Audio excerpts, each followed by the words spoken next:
আমরা হাতিরঝিল থেকে ফিরছি। আমরা মানে আমি আর ইতি।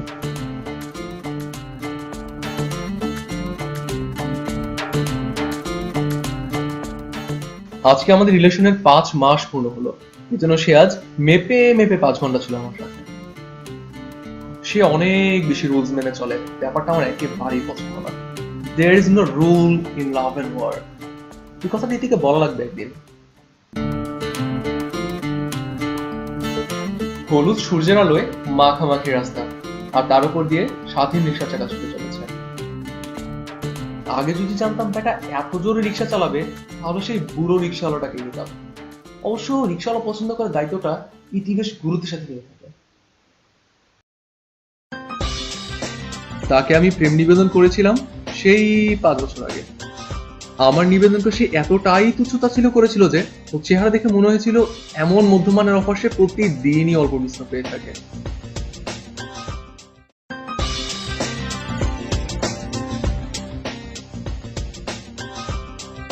যাই হোক, অন্য কোনো জায়গায় সুবিধা করতে না পেরে আবু ইসাকের জোকের মতো লেগে রইল আমার পেছনে।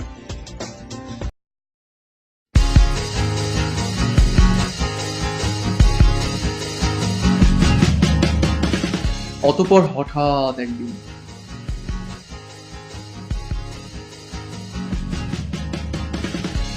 এই শোনো, এদিকে এসো।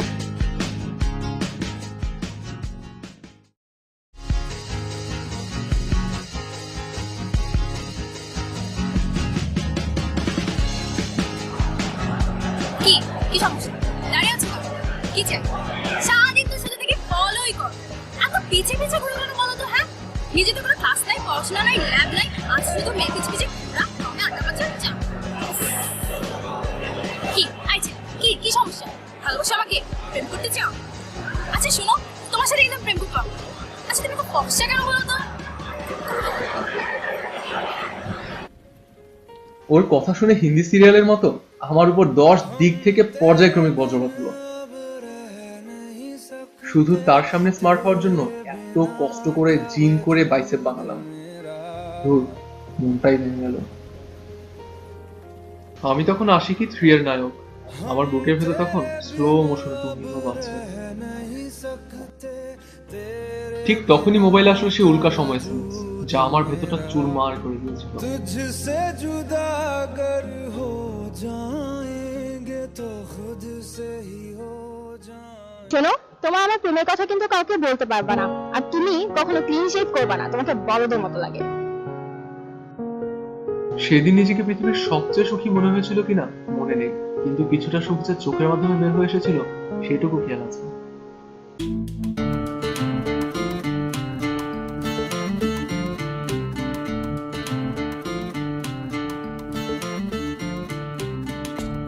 এত কাছে এসে বসছো কেন? দূরে সরে বসো।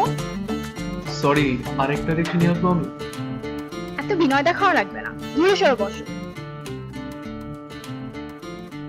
মনে পড়ে গেল ওর সাথে 5 মাসে 9 বার ডেটিং এর কথা।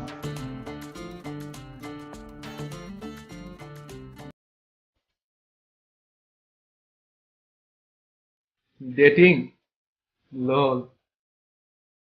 বন্ধুদের ডেটিং আর আমার ডেটিং এর মধ্যে সানি লিওন আর সানি দেওলের মতো পার্থক্য।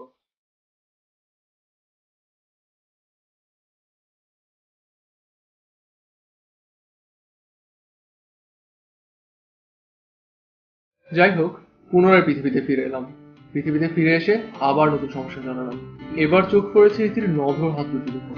মনে হচ্ছে একজোড়া অচেনা ধবল সাপ ফনা তুলে বসে আছে এবং যথারীতি সাপুটাকে আমি ভালোবেসে ফেললাম। দক্ষ সাপুরের মতো ভাবতে থাকলাম কোন কৌশলে উদ্দুটোকে আমার পদাকার হাতে ঝাঁপিতে বন্দি করে রাখে। দুপুরে বাসায় মুরগি ঝোল মারা সবজি দিয়ে কবজি ডুবিয়ে ভাত খেয়েছিলাম। মশলার চূড়ান্ত অপচয়ের কলঙ্ক লেগে আছে হাতে। ওর মেসেজ পেয়ে দৌড়ে চলে এলাম। নিজেকে এখন ভীষণ নোংরা, ভীষণ অসহায় বোধ হচ্ছে। সবচেয়ে ভালো হয় রিক্সা থেকে নেমে এক দৌড়ে মিনি প্যাক সাবান কিনে আচ্ছা মতো হবে।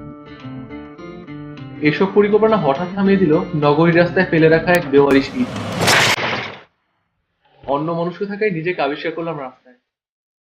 একটু বুঝে উঠে চারদিকে তাকিয়ে দেখি হারামজাদা রিক্সাওয়ালা দাঁত ফেলিয়ে হাসছে।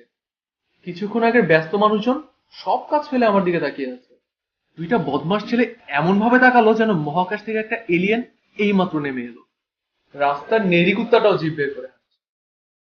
আর ইতির চোখে রাজ্যের বিরক্তি। কেন যেন ইতির উপর অভিমান জন্ম নিল। তার দিকে অভিযোগ দিয়ে তাকাতেই আবার শাসন। হা করে তাকিয়ে আছো কেন? তাড়াতাড়ি উঠে এসো, দেখছো না লোকজন মজা নিচ্ছে। উঠো। আমি বেচারা বাধ্য প্রেমী, অভিমান অভিযোগ ঘাড়ে করে রিক্সায় উঠে এলাম।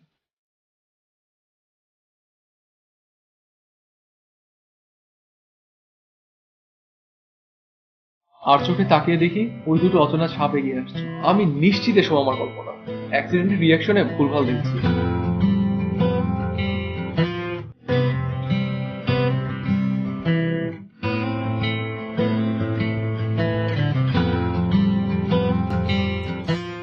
ঠিক মতো হাত ধরে বসো, আবার পড়ে যাবা তো।